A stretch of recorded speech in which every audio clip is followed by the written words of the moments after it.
Coming up next on Executive Caterer's Summer Sports Series at Landerhaven, we're talking Cleveland sports inside the huddle with Bud Shaw of the Plain Dealer, Paul Hoynes, Indians beat writer for the Plain Dealer, Tony Grossi of ESPN Radio, and Sam Rutigliano, former head coach of the Cleveland Browns. The program is moderated by Time Warner Cable's Les Levine. From the grand ballroom of Executive Caterers at Landerhaven, it's Corporate Club's Summer Sports Series. The Summer Sports Series was created to give the sports fan an in-depth look at Cleveland's professional sports teams. In Northeast Ohio, the spotlight is on the Indians, the Browns, and the Cavaliers. If Cleveland is anything, it's a sports town. Our sports teams have been known for setbacks, like the drive, the fumble, and the decision, but they're also known for their victories. We'll be talking about these moments in the upcoming program. This month's Summer Sports Series at Landerhaven starts now.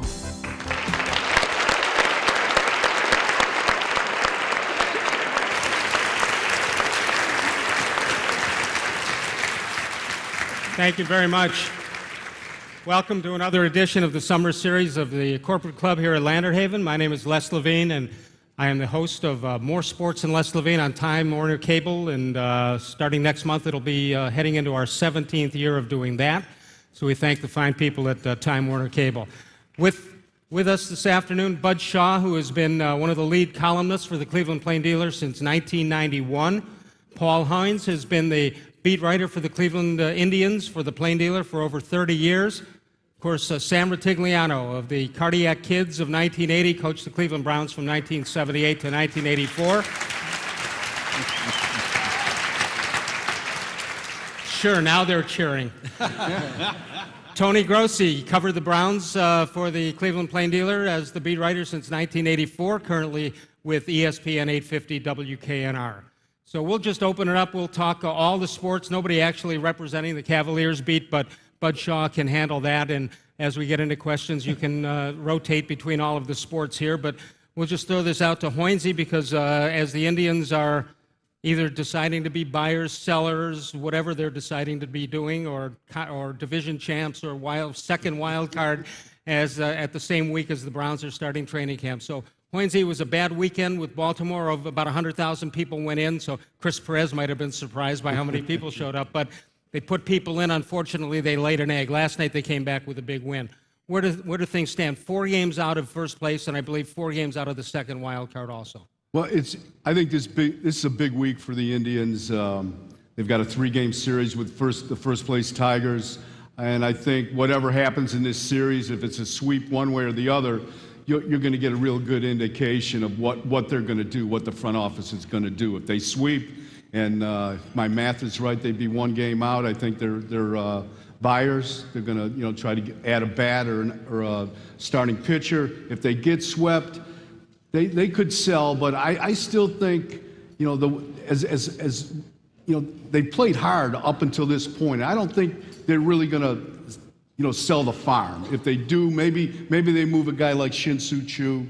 And if they do that, that's kind of pulling the plug on the season to me. But I think this series with the Tigers will be a big indicator. If you pull the plug on the season, you're basically saying your long-range plan is out the window. So I guess I'm with you. I don't think they can do that. No, I think you got to hang in there. I really do. I think we saw last year with the 2 wild cards with Tampa Bay and St. Louis. They came down to the last game of the season and got into the postseason.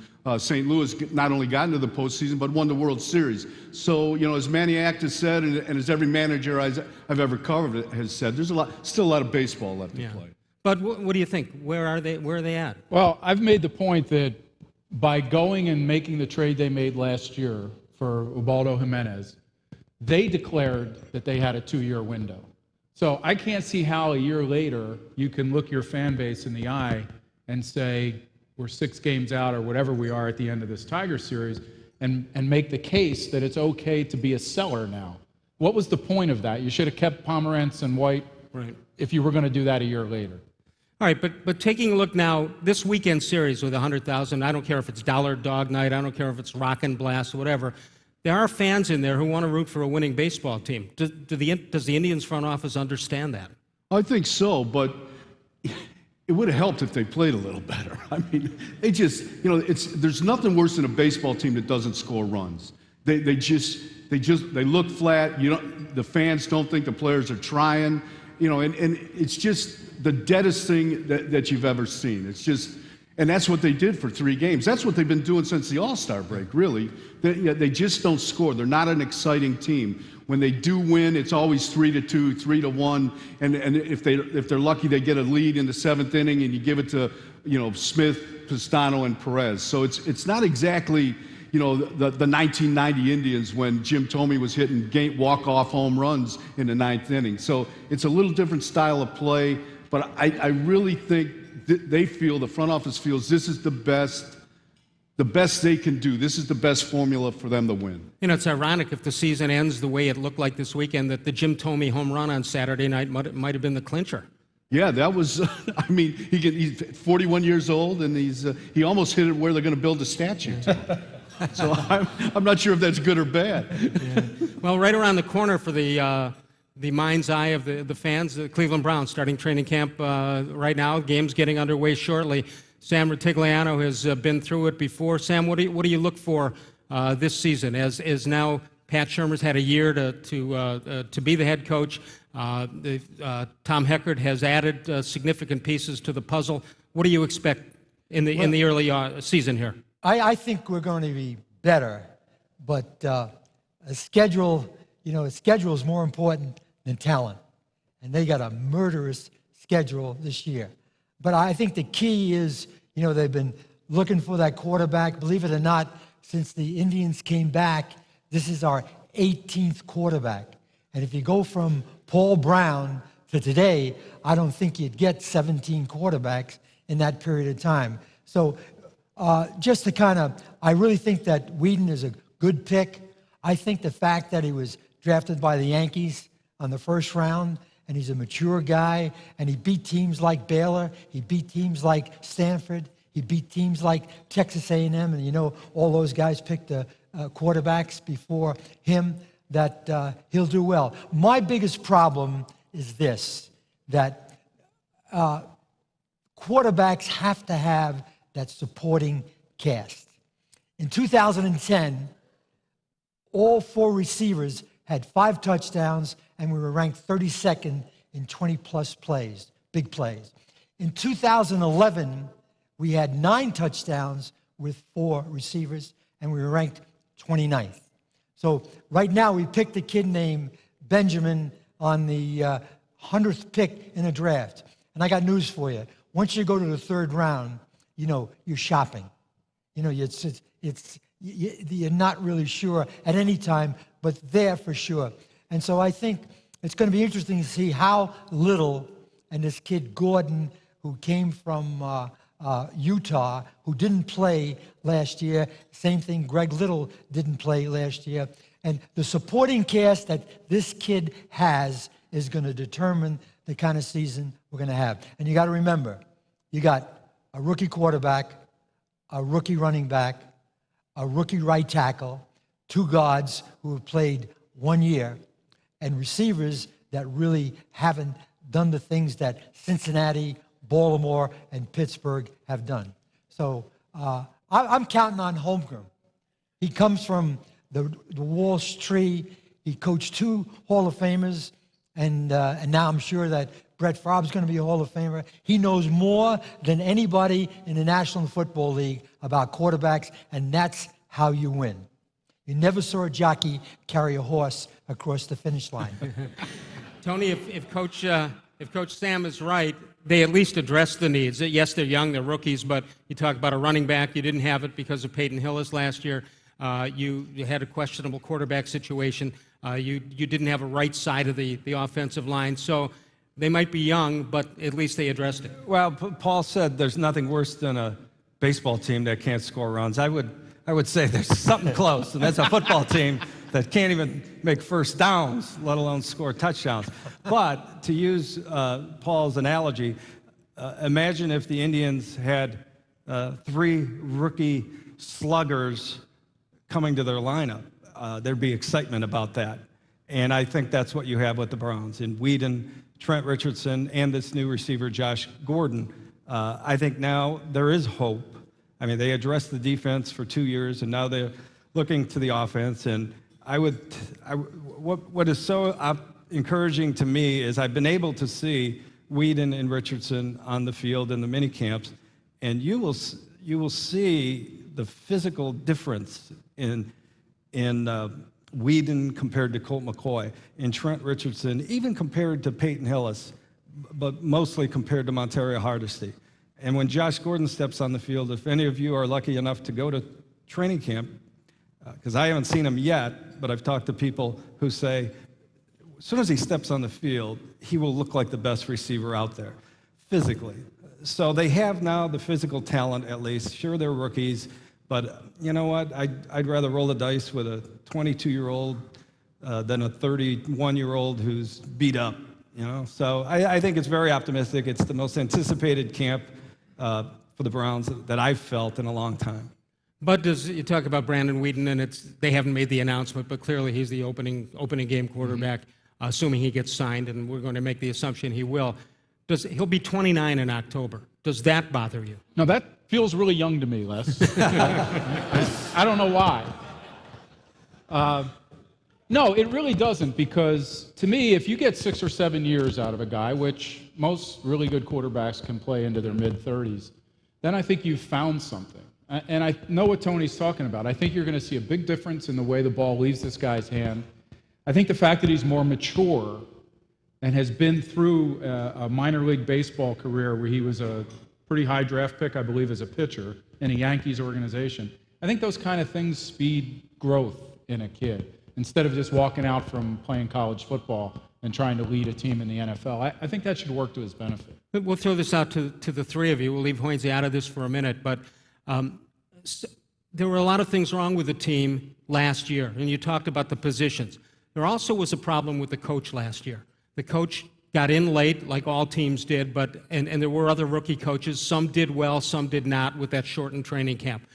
What do you expect to see as an improvement from the coach? There were terrible clock management situations. There were terrible substitution problems and other things that went wrong. Sam, what do you, as a head coach in the NFL, expect to see different this year? Well, when I came in '78, the time from January 1st until we opened up training camp, and we did a lot of things. Pat Shurmur had no time whatsoever. And I know Pat very well, and I said this to him. I said, you've got to manage the team. You know, if you go to Corky and Lenny's and you see who's at the cash register, you know that they put all their eggs in one basket, but you got to watch the eggs. And I don't think, frankly, as a coach, that you can manage it when I know what it takes for an offensive coordinator during the course of the 6 days of preparation in looking at film and going to meetings. And so it's overwhelming, and you just can't go out there on Sunday and do that job of calling plays unless you've paid that price for those 6 days. So my advice right now is let Brad Childress do that and manage the team and put all your eggs in one basket. Boy, but you better watch the eggs, because assistant coaches make suggestions. Head coaches make decisions. Yeah, but you don't expect him to turn that over to Childress.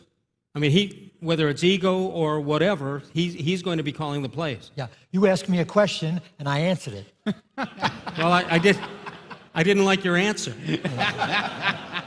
Tony, give me a better answer here. Well, I think we can't do anything about last year. It was the worst first year I've ever seen as a head coach. I mean, it was a perfect storm. Not only the preseason was eliminated, but the things that happened on the field and in the locker room with Hillis and stuff. Shurmur didn't handle them well. But I think I'm willing to give him a pass on that. We can't do anything about it. We can't fire him and hire John Gruden. He's the coach. And I think he's, from what I've seen and been exposed to Pat Shurmur, he will learn, just like a player. His second year is always so much better than his first year. I think that's going to happen with Shurmur. Childress will help him immensely. I still think Shurmur's going to call the plays most of the time. He's going to do that. That's right. Yeah, I mean, you know, the head coach, you're going to put your job on 3rd and 2 in the hands of someone who's not going to get fired. You're the one whose neck is on the line. You want to call that play, right? You see what these 4 guys have to understand? It's like the guy going to the gas chamber, and the attendant says, "Don't worry about it. It'll be over in 5 seconds." And then the guy says, "How do you know?" So I want you to know that. All right, Bud. I think we've just been insulted, and I'm not sure how. Yeah, I think we were. All right, let's leave Sam out of this for a minute. You know, Hoynes knows, and Tony knows, and I know that somewhere along the line, there are going to be things that the coach is supposed to be looking out for, like a guy getting a concussion without anybody noticing. Well, in the meantime, you got to call a 3rd and 2 play. Or you may call a play and say, "Oh, I didn't realize Owen Marisic was not in there, and we're giving the ball to a guy who hasn't handled it since junior high." That's what happens when you have too much to do. And that happened last year for those of you with short memories. So why isn't Mike Holmgren saying, "Pat, you know, you're the head coach. We brought in Brad Childress. We brought in Nolan Cromwell. We have guys who can handle that. You have to take care of the big picture." Why isn't Holmgren making that statement? Well, because I think he believes, and rightly, that Brad Childress is still going to take a lot of the onus off of Shermer during the week. I think he's going to be doing a lot of the game planning, then Shermer will be obviously involved. But I think he feels like it's not going to be like it was last year, where Shermer did all of the game planning during the week. So he'll still have final say in what gets called, but I believe he and Childress will be on the same page when they go into the game about what plays they want to call in the beginning of the game. Tony, help me out. How many head coaches actually make the offensive coordinating calls during a game? Can't be too many. I know they can overrule calls. I think half. But you know what? I want to bring up this point, and Sam knows. The sideline during a game must be so hectic that every coach has brain locks. I was at the AFC Championship game last year, Baltimore versus New England. Baltimore, in the closing minutes, has a chance to win. Lee Evans drops the touchdown to win it. And then they're preparing to kick, I think it would have been a tying field goal, send the game in overtime. And John Harbaugh, the Ravens coach, who's got a tremendous one-loss record, froze. And they're rushing to get the kicker out there. He's got a timeout to use. He doesn't pull the trigger on it. They're rushing the unit to get out there to beat the time clock, and he misses the field goal to tie the game in overtime. That stuff happens even at the highest level of the NFL. And when you're losing, it really, adds up, and the microscope is on you. But because the Ravens were so good all year, they didn't get any criticism for that play. And I was there, and I was the guy who asked Harbaugh the question after the game, "Why didn't you call timeout?" Because we know, and last year you're the time management guru in town. That would have been the first question we would ask Shermer if that was a nothing game. So my point is, it happens on the side. For some reason, that has got to be the most hectic place on earth during a game. So I'm saying, give the guy a free pass. Let's move on and see how he does this year. You giving him a free pass? It's not the Tony Grossi I know. Yeah. He is softened since he went to radio. There's no question about it. All right, we're going to take a break. We'll come on back. We'll open it up to some questions. We'll talk baseball, basketball, and football. And we'll come on back at the Corporate Series, Sports Series at Landerhaven. Landerhaven was created for that special moment in people's lives, and that special moment is a wedding reception. From the concept to the decorations to the entrance down the staircase, creating the magic with great service, fine wine and food, an elegant wedding cake, beautiful grounds and gardens, unforgettable images. For a wedding reception you'll always remember, Executive Caterers at Landerhaven. Is it getting so frustrating at your office that it's harder and harder and harder to get any work done? You need services you can count on, starting with business class phone from Time Warner Cable Business Class. Get business class phone and receive up to 6 months free internet or cable TV. Why put up with more frustrations than you have to? Enjoy our reliable solutions. Get business class phone and receive up to 6 months free internet or cable TV. Time Warner Cable Business Class. You live in Ohio, you work in Ohio. And when you have questions about your health insurance, you like talking with someone who's right here in Ohio. That's why you carry the Medical Mutual card. Our card comes with the best customer service anywhere. More than 2,700 dedicated employees are right here in Ohio. It's our job to take care of your healthcare needs, so you can focus on what's most important, getting well. Medical Mutual, the official health insurer of the Cleveland Indians, Cavaliers, and Browns. Curiosity inspires us to explore our world with open eyes and an open mind. It invites unique experiences we can learn and grow from. It's an essential root of our culture. So, when does culture meet with curiosity? Around noon. Listen with curiosity. Join the conversation tomorrow around noon on 90.3 WCPN, your all-day brain food.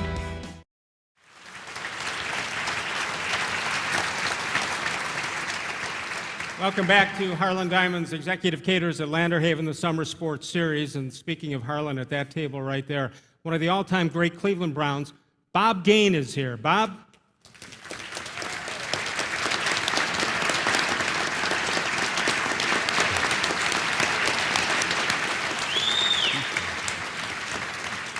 Great defensive lineman. I actually remember him kicking off several times, right, Bob? You were the place kicker there for a while, too, filling in for Lou the Toe. Absolutely. All right, let's get back to Hoynes. Let's talk baseball a little bit, and we'll be opening it up for questions here momentarily. All right, you don't know what's going to happen these 3 games against Detroit, so you don't know if they're buyers, sellers, in between. I don't know. I said something the other night that if the Indians don't do anything, they don't make a move, and they finish a game or 2 out, the fans have a problem with that. They make a move and they finish a game or 2 out, maybe the fans will be understanding and say, all right, at least the front office made a move, or they gave it a try, as Bud pointed out last year in the Jimenez trade. Do they feel any need to do that? I know they don't respond to PR things. They need to do what they need to do. But is there any thought that in the off season, which is when ticket sales come about for next year, that they've got to do something? Yeah, I think what we saw last year when Chris Antonetti's first year as GM trades 2 number 1 picks for Jimenez, that's a statement right there. That shows that this guy's going to be aggressive, and I think he will make a move here. I think he will make a move at the deadline. And you've got to remember, there's 2 deadlines, really. July 31st, you don't need waivers. Then you can still make a deal up until August 31st. You do need waivers for those. So, even if they don't make a deal now, there's still a chance that they could come around and make another deal in August, just like Detroit did for Delman Young. I mean, they picked him up on waivers, and that was a big signing for them last year. But teams are still deciding if they're buyers or sellers. The extra wild card changes the equation a little bit. Yeah, the extra wild card at least creates the perception among teams that they have something else to go after here. And it'll probably keep them thinking that they may have a chance. I think your point's well taken, though, in that, and Paul could best answer this, what is the season ticket base down to now from what it was in the 90s? In the 90s, it was at 25,000. Now it's about 7,000. So, that's so huge, and that's where attendance comes from. You don't get walk-up crowds of 30,000. So, if they don't do anything this year, I think that has to carry over to when they send out the season ticket renewals. Fans have every right to say, you told us there was a window here, you closed the window voluntarily, now what? Why should we buy in if it's going to be another 2 or 3 years before you're good enough to contend again? Well, you have a pulse of the community too, and if you had to rank the confidence that the fans have in their team ownership, right now, I think it's clear that the Browns and Cavaliers are up on top and the Indians are below. Yet it's the Indians, based on the playoff situation and the way the rules of the game are, the Indians are really right now the team closer to making the playoffs or the postseason than those other 2 teams. And yet the perception is the ownership doesn't want to do anything about it. Right. Well, I don't want this to sound the wrong way, but I don't hang around in bars all the time. I'm 4 or 5 nights a week. Tell the truth. But when last year for the first time, I would go to my favorite brewing company. And during the summer, they'd have the patio all set up, and there'd be big TVs out there. And I would have to ask them to put the Indians on TV. And I noticed a little bit of a difference this year, even though it hasn't been reflected in the attendance, that people were, at least from a TV standpoint, they were doing fairly well in the ratings. That may have changed recently, but there's certainly a disconnect. I don't think they're that far away, but yet people do not believe that this ownership will do what's necessary to get them all the way there. All right. That being said, the Browns, since they came back in 1999, have been to the playoffs once, resulted in a loss to the Steelers and the Dennis Northcutt drop game. Sam, and also to Bud and to Tony, how do you explain the blind faith that there seems to be for the Browns? I mean, you were right at the center of the whole thing in your years as coach of the Browns.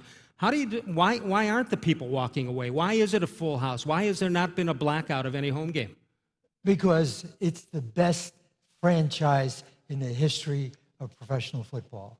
100,000 Browns backers. I mean, there's no place in any team in Detroit, in New York, and all the teams in Pittsburgh that have been here for the entire beginning of the NFL. I mean, the fans are unbelievable. You know, I have a guy that's from Beechwood, Ohio. He calls me 2 or 3 times a year. He lives in Guam. And so... Does he call collect? Yes. But, you know, the problem is this. Everything rises and falls on leadership. It's called the law of navigation. Anyone can steer a ship. It takes a leader to chart the course. And if we're on our 18th quarterback, and I don't know what coach, how many general managers, and all the things that we've done. Pittsburgh, I hate to say it, but Bill Cowher and Chuck Noll, the only 2 coaches in 39 years. 470 wins, 6 Super Bowls. Do the math. Les, I think there's a real simple answer to your question. This is a football town. I mean, it's the birthplace, this region, of professional football. Canton is 60 miles away from here. People grew up with footballs in their cribs. That's the way it was, and it will always be. And the lost generation, and many of you are out here today, who wonder why, let's just ask, why people still cling to this team, is because they heard about, like Sam said, they were the New York Yankees of professional football. It all started with Paul Brown. That team, that dynasty was so great that it is still infecting generations down the line. And we're all waiting for it to get at least close to that again. And that's the answer. I mean, no one's going to change the fact that this is a football city. Amen. Yeah, I think the guy from Beechwood moved to Guam because in Guam you can call on your cell phone while you're driving. No, he moved because there was a Corky and Lenny's there. Bud, do you agree with that? I mean, you grew up in Philadelphia. You know, they threw snowballs at Santa Claus. What, but I got to tell you, it was a really badly dressed Santa Claus. No, I understand. He was kind of asking for it. Okay, but you've been around. You've worked in other cities. Is it that much different here? I compare it to Philadelphia in the intensity of the interest. I mean, I worked in Atlanta. I worked in San Diego, where in San Diego people would come to Padres games in the 3rd inning and spend 3 innings batting a beach ball around, and then they would leave in the 6th to go to the beach. And not that I blamed them, but that's the way they did it. So to me, there's an intensity, but there's also a sentimentality in this city, which is the only reason I can think of that people applauded for Sam and not for me. You know, it can't be any other possibility. But you know, I've been here since '91, and I'm reminded often by emailers that I'm a Johnny-come-lately in some ways still. You know, but I feel for the people here. I understand what it would mean to see a team finally get good enough to win. Paul and I both sat in the press box in Miami in 1997, and when Indians officials went down, when they were starting to carve the name Chad O.J. on the World Series MVP trophy, and then had to erase it at the last minute. And I really felt badly for people here then, and as I have for many years watching the Browns. Yeah, but for example, my son is in the audience here. How much longer can he live off while my father and my grandfather were Cleveland Browns fans? And that's really what you're talking about. For some reason, it's held through, but how does it keep doing that? It's slipping, though, Les. I mean, there hasn't been a paid attendance at the Cleveland Browns Stadium of 70,000 since the opener of 2009. Eric Mangini's first game, the attendance was over 70,000. Every home game since, it has gone down. And that's just the sold tickets. You know, people don't even show up who have those tickets. So I think it is slipping, and I think the team has shown at least their urgency in going up and signing, drafting Richardson and drafting Whedon when everyone said, oh, you could have waited, and going up and get this guy, Josh Gordon, with a second-round pick. They are urgent. They feel it. They feel it. And just because they don't go out and give $60 million to a 31-year-old broken-down linebacker in free agency doesn't mean they don't feel the urgency. But I think what Chris Perez said, you know, when the Indians were in New York, that he doesn't get it. I think that's a vital point. He doesn't get the loyalty to the Browns when, and kind of the, you know, the backhand treatment to the Indians that Cleveland and maybe greater Cleveland has shown. Just because of what we're talking about here, since the Browns have come back, what have they done? Yeah. They haven't done anything. But the reality is those people standing in line waiting for people to die who own season tickets, that line isn't there anymore. Well, see, I don't think it's loyalty to the Browns. I think it's loyalty to football. That's where I think it is. Let's open it up for questions. If you have any questions for Bud or Hoynes or Sam or Tony Grossi, let's have them. Where do we go first? Yes, sir. Yes, I'd like to ask the panel if they could assess the probability that Colt McCoy will begin the season with the Cleveland Browns. I think that the Browns are actively trying to trade him because I think Mike Holmgren said it early on when they talked about a backup quarterback. Seneca Wallace has been with Mike Holmgren now for 10 years.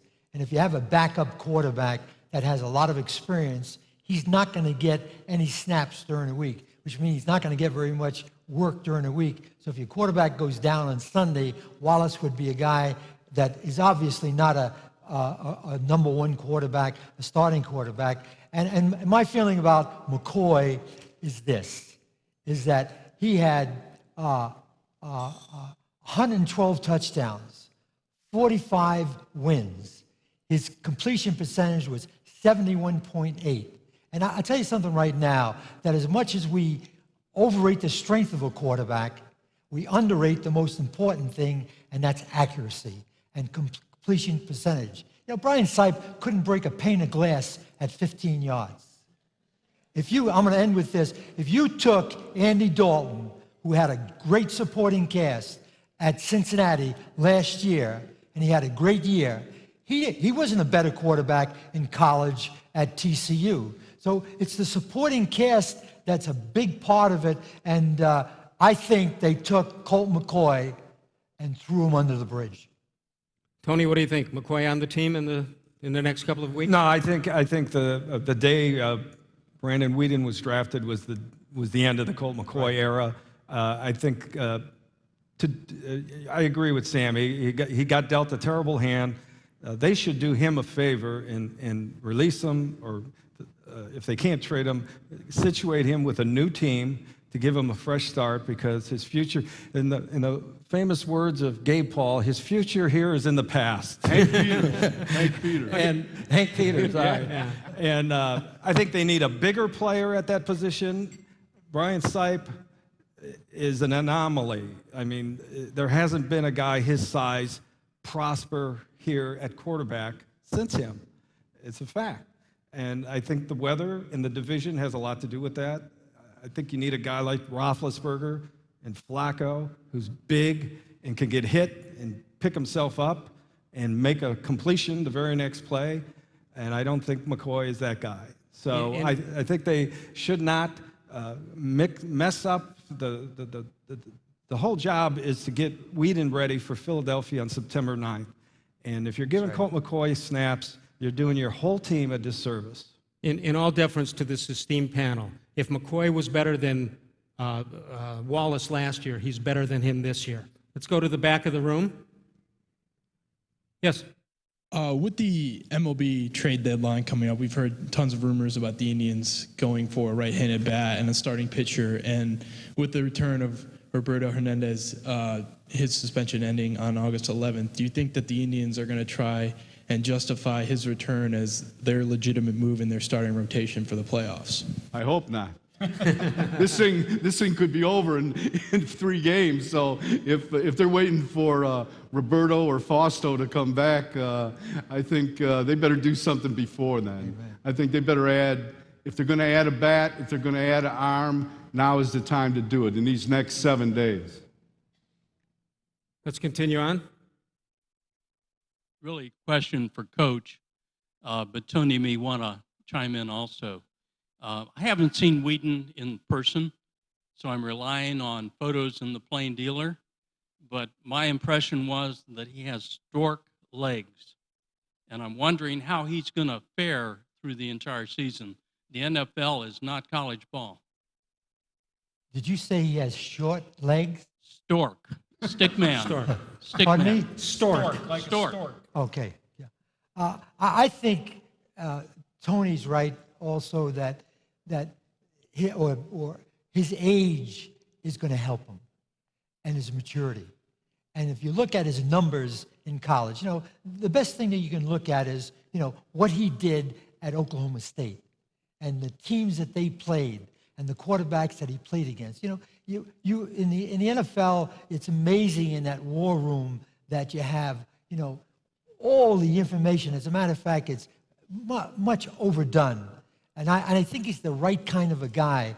And I think that they need to have made that decision, and they need to make sure that when they go into camp, that offense and that defense and that football team, that's our quarterback. You have no idea, LeBron James, even though he won now, he missed the most important point. What Brian Sipe did more than anything else was indefinable. In other words, he empowered everybody around him. Example, 7th game, NBA championship. The Chicago is down by 1 point, 7 seconds to go. 4 guys have grapefruits in their esophagus. Michael Jordan says, "Give me the ball." Brian Sipe was unbelievable in those situations. I didn't like it. I would rather be ahead by 4 touchdowns and drink Gatorade. I'd be more concerned if he had a stork arm, by the way. The stork legs, I guess you're saying he's not mobile enough? Is that what you mean? Doesn't mean a thing. Not able to take the hit. Oh, well, I just say one of the most underplayed aspects of Whedon is the fact that he's a fantastic athlete. He was all-state in basketball, baseball, football in Oklahoma. Was a high second-round pick of the New York Yankees in baseball. Became a #1 pick at football. And he also walked on to the Oklahoma State golf team. Now, I know Bud Shaw can do that, but I don't know too many people that can, because Oklahoma State is one of the great golf pros. My point is, the guy's a fantastic athlete. You're going to see, he can move, he can take a hit, he's big. We'll see. The pass rush is something that I haven't seen him against yet, but let's cross our fingers on that. It's going to mean those 5 condominiums up in front of you. All right, we'll come back one more time. If you have questions, just raise your hand. Somebody with a microphone will find you. Questions for Bud Shaw, Paul Hoynes, Sam Rutigliano, or Tony Grossi. Back in a moment at the Executive Caterers at Landerhaven Roundtable.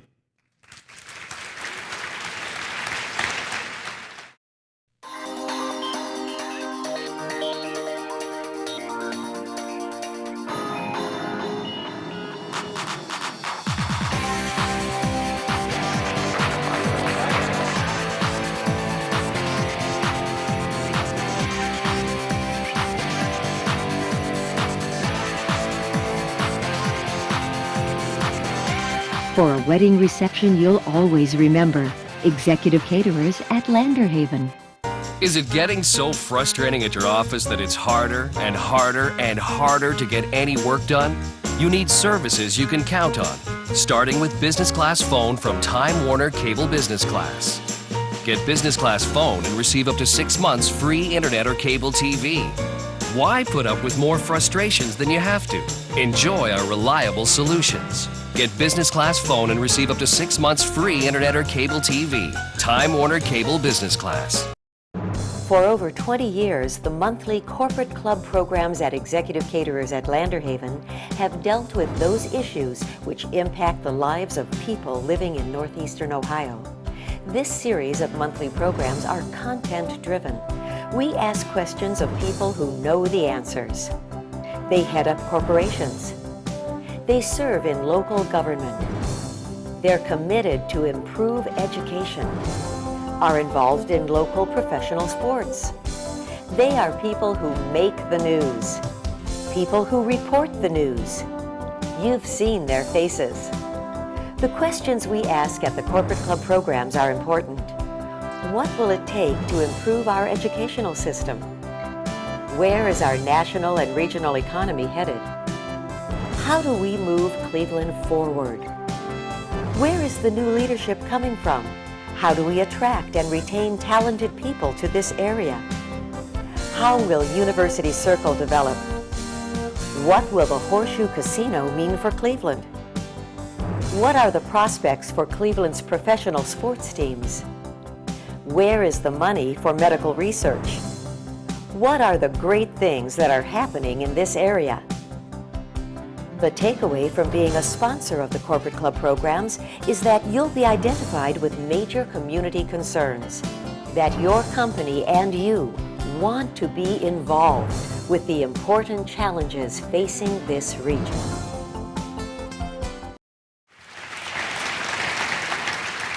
Thank you very much. Welcome back to the Executive Caterers at Landerhaven, the Summer Sports Series. Les Levine along with Bud Shaw, Paul Hoynes, Sam Rutigliano, and Tony Grossi. Let's go to the back of the room. We had a question back there as we continue on. Yes, sir. Hi, this question is directed primarily probably for Paul. You indicated that you think the Indians are going to be proactive at the trade deadline, and my question's kind of twofold. One, how much has Travis Hafner's contract crippled their ability to strike anything really big in free agency? And two, what are some realistic opportunities the Indians could seek in free agency or at the trade deadline? Well, I don't think Hafner's contract hurts them. I mean, this is the last year of the deal. They're not going to pick the option up next year. I mean, the money's already spent. So, that is what it is. I think some realistic possibilities, Shane Victorino, outfielder from Philadelphia. The Phillies are asking a lot for him, but I really like him. He's a switch hitter, plays center field. You could do a lot of things with him. You could hit him at the top of the order. Jeff Francoeur from Kansas City.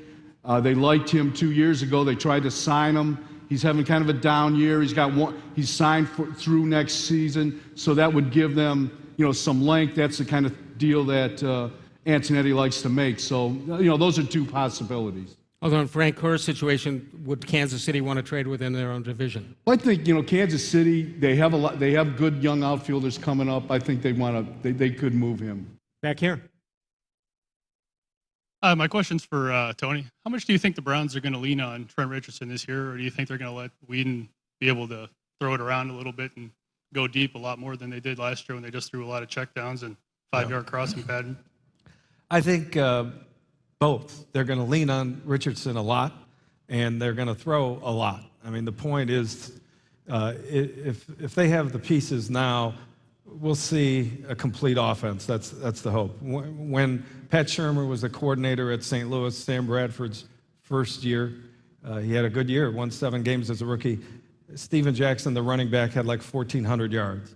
When Mike Holmgren was the coach for the Seahawks, when they made the Super Bowl, Sean Alexander, the running back, was the MVP of the league. So don't think that they plan on throwing 70% of the time. The problem last year was that they didn't know who the running back would be 5 minutes before kickoff. Guys were leaving the locker room saying, I'm sick. They didn't practice with the same guy that they started. This happened every week, practically. And that's why I've said, and I believe, that the driving force for the Browns getting Trent Richardson was Pat Shurmur. And he's the guy who's the head of the West Coast offense here. I think we're going to see a lot out of Richardson, and I think if you're a fantasy league player, draft him. Tony, unlike the gentleman who said Whedon might have stork legs, that's not stork legs on Trent Richardson. Those legs are as big, as bulky as anybody I've seen. There is, and I've looked this up, there isn't a running back in the league who is built like him. I mean, he's 5'9" and a half, 5'9" and a quarter, 228 pounds. He's been likened to Ray Rice. Rice is like 20 pounds lighter. The other guy he's been likened to is Maurice Jones-Drew, who's like 3 inches shorter and 20 pounds lighter. There's nobody in the league right now like this guy. He's like got the height of a scat back, the speed of a halfback, and the power of a fullback. I can't wait to see people try to tackle him. I haven't seen that in the mini camps, but that's something I'm really looking forward to. We won't see that until the first preseason game. They don't do much tackling in practice. You know, Tony, the thing that's really important about that is that if you run the ball effectively, you're second down and medium, you're second down and short, you're third down and medium, you're third down and short. If you run the ball effectively, it really helps the down and distance situation, and that's what Pat Shermer, who's calling the plays, because 2nd and 11, you're looking for your wife. Yeah, 2nd and 3, you're throwing for the end zone. Right, exactly. Well, I was going to say, I've gone through my life purposely trying not to have any muscles for fear of pulling something. Is this injury history an issue with this guy? Who? Richardson? With Richardson. Well, his injury history is like goes 9th and 10th grade. He had 2 torn ligaments, 1 in each ankle. But since then, there hasn't been any injury history. Unless you scooping me on something, I don't know what injury. No, if he's this muscle bound, is there an issue with a running back? He had like no that? muscle-like injuries at Alabama. And again, he had 2 surgeries in high school, 9th and 10th grade. And he went on to win the state 100-meter championship after the second one. So He also doesn't fumble the ball. no, yeah, I think he had like 400 and some touches of the ball without fumbling, and he's also a good receiver. Let's go to the back. Hi, this question is for Tony and for Coach too. A lot of the focus has been on the offense this offseason, but are you concerned that the losses of Phil Taylor and Scott Fujita to start the season is going to hamper some of that progress that the defense made at the end of last year? I think that losing Phil Taylor, especially the first year in the National Football League, you're learning every day, and you're playing against somebody that's better than anybody you ever played against in your entire career. So I think that's going to hurt. But they drafted those 2 kids that are moving in there. They had some people from last year. My concern about the defense is they were ranked 30th against the run. And they've got to improve that. And the second thing is the outside linebackers are, good players, but they're not players that can play in space. And you got to be able to play in space. And then the other thing is that Joe Hayden had 6 interceptions as a rookie. He had none last year. And I also believe that T.J. Ward will make a big difference in the run stop because he's great in space and he can hold runs down to 3 or 4 yards rather than miss tackles that go 30 to 40 yards and go for touchdowns. Let's go to this side of the room. Of the 3 Cleveland sports teams, the Cavs, the Indians, and the Browns, which is the closest to winning a championship and why? Bud, which is closest and why? Well, I think it's the Indians. I think if you get into that postseason in baseball, we've seen where you can make a run like the Cardinals did last year. With the extra wild card, I think it gives them another opportunity to do that. Right. You can't say you just make the playoffs in football or basketball. Football, you better have the home field. You better have a bye. You better have the home field advantage. And we've seen with some of the greatest NBA players of all time, Jordan, LeBron James, they've been into their 7th season before they've won a title. Hoynesy, who's closest? Boy, that's a great question. I don't want to be biased here, but I could say the Indians, but I think. You've been watching them for 30 years. I think the Cavs. I think just the NBA, because you only need 1 or 2 big players. I think 1 or 2 players can turn a basketball team around, but in football and baseball, you need 6, 7, 8 really good players. I thought you were going to say the Gladiators.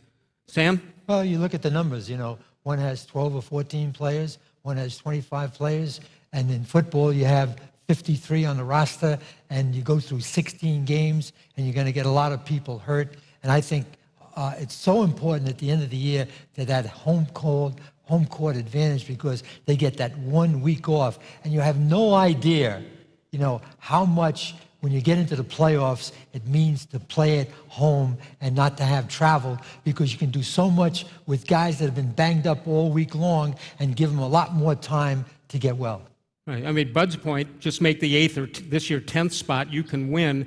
You better make the top 2 in your division in basketball or football. Tony, how about you?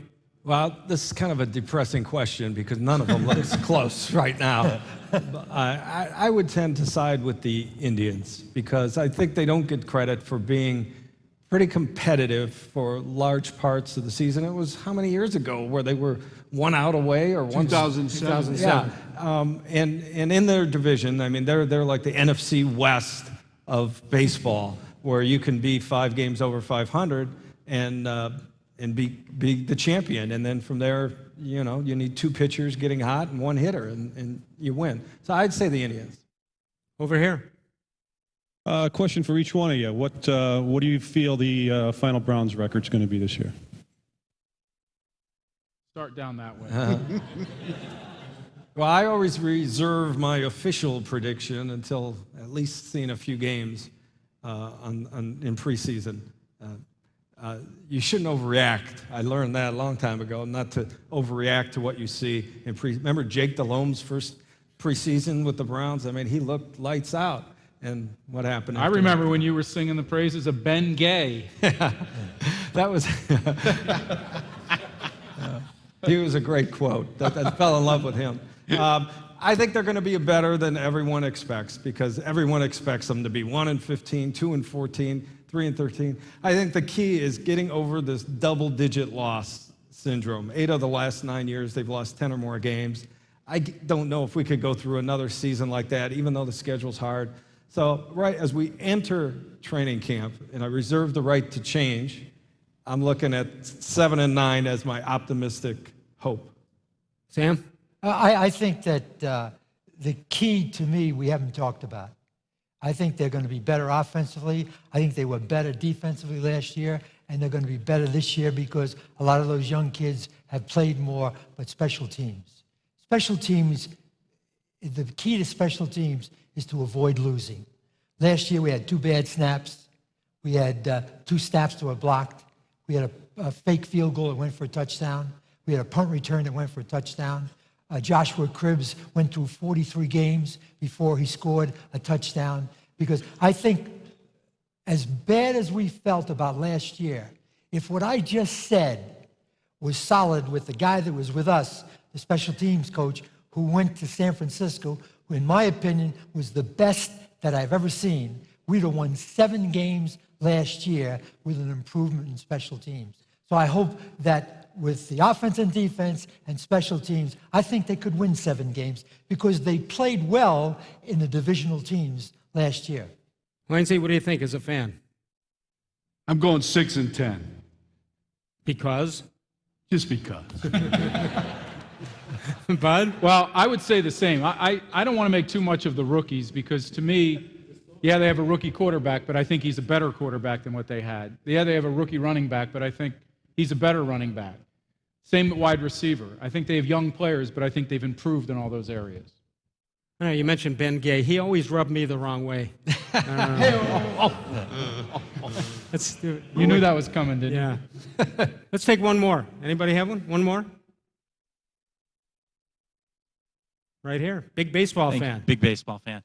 For Bud or Paul, when you look at all the terrible contracts that are out there, Vernon Wells and Jason Worth at $126 million, do you see the trend continuing, the madness continuing, or do you see sanity being restored in that area, which would help a team like the Indians? No, sanity will never be restored to baseball. Talent, people are going to pay for talent. Pujols, what did he get? Like this? Yeah, 240, and this guy might be 36 years old. 30, we don't know. I mean, they gave him a 10-year deal. So what the Angels were saying is, we want you for 4 or 5 years. After that, you might break down. you might drop in production, and we don't care. We'll pay you the rest of the contract. What we want right now are your 3 or 4 peak years, and it's just going to keep going. There's no salary cap, and there's money out there. I've been called a defender of the Dolans every time I say something nice about the organization. And it's really not so much that as it is just looking at the landscape of baseball. And I just think it's really hard for teams, the A's have proven it, the Pirates, Kansas City, Minnesota to some extent, to compete for those. I think the one contract that people, Indians fans, look at and turn around and look at the Dolans and raise their hands is the Votto contract, because it's happening in a town that isn't a whole lot different from Cleveland. And maybe you can explain why the Reds were able to sign a guy to that kind of a deal where the Indians they don't have a player like that, obviously. Right. But I don't know, it's the owners. I mean, maybe he's getting a lot of revenue sharing. I don't know. He might be getting the most amount, more revenue sharing than the Indians, and they're spending it all on one guy. But obviously that comes from ownership. That's a commitment by the owner that you're going to pay this guy. What was a 10-year deal? Was it a 10-year deal for who knows? I mean, at least $140 million, right? The reality is those 10-year deals never work out through 10 years. Maybe Cheater, maybe A-Rod, but that's about it. That's about it. And they always get hurt. There's always, the player will always miss a year during that time, a year or two, when so it's a gamble, and I think it's something an owner does to show the fans right now that here we are. All right. The way we wrap these things up is we call on a gentleman who, of course, does such a great job here at Executive Caterers at Landerhaven, Harlan Darman. Harlan.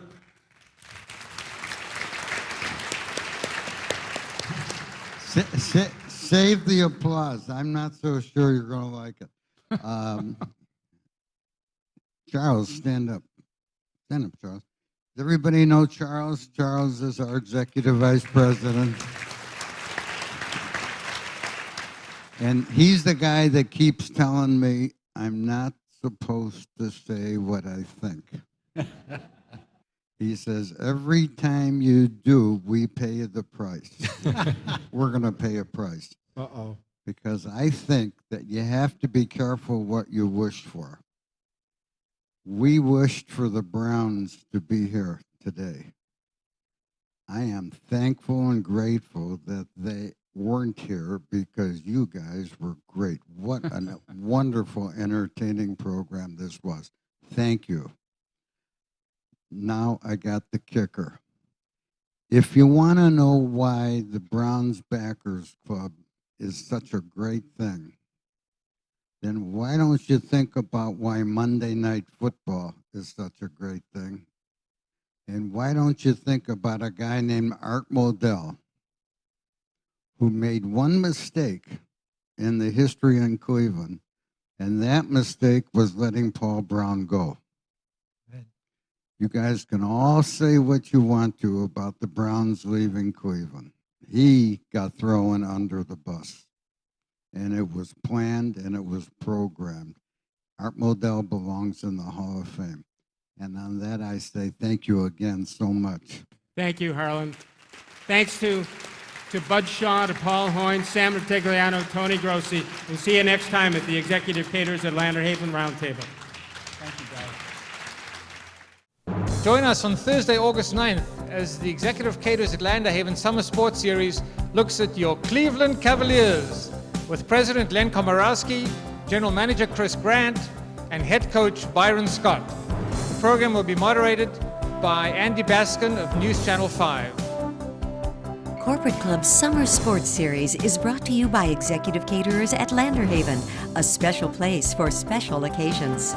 Medical Mutual of Ohio, Ohio's Get Well card, offering health plans for life.